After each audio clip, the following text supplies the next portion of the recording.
Welcome back guys to another video. Today we're going to look at when to use some and any in English. So without any further ado, let's jump into it.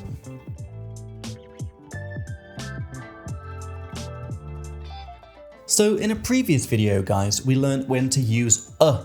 We use a when it's one thing and we can count it.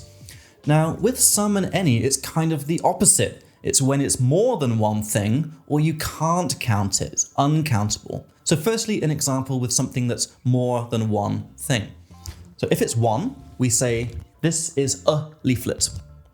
If it's more than one, we say, I have some leaflets. Now, the difference between some and any is we use some for positive sentences, I have some leaflets, and we use any for negative or question sentences. So negative sentence would be, I don't have any leaflets.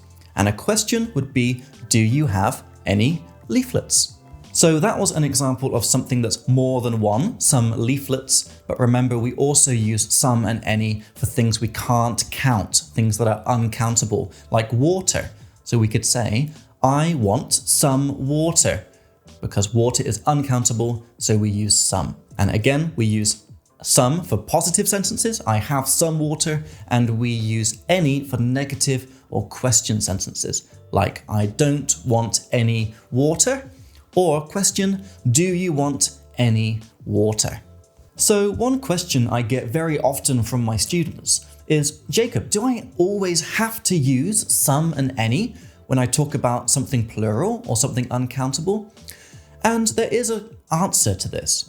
And the answer is, with plural things, when you have more than one thing, it always sounds better to use some or any. Like, I have some books, I have some friends. It sounds very weird to say without, like, I have books or I have friends. It sounds very weird. So with plural things, always use some and any, and definitely it will sound better.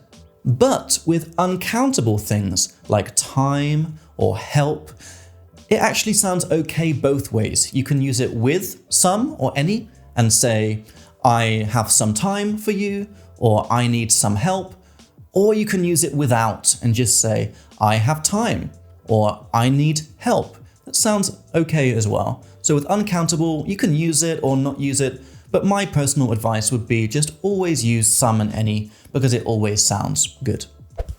Alright guys, so that was how to use some and any. I hope it made sense. And remember that this topic and all the other topics we teach at Speak Like Me, you can find in our awesome summary leaflets, which you can download on our website, which have just a small, clear overview of each topic that we teach.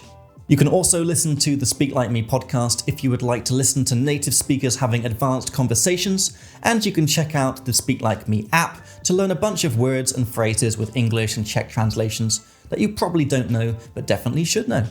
The links for everything are in the description for this video. Thanks for watching guys, and I'll see you in the next one.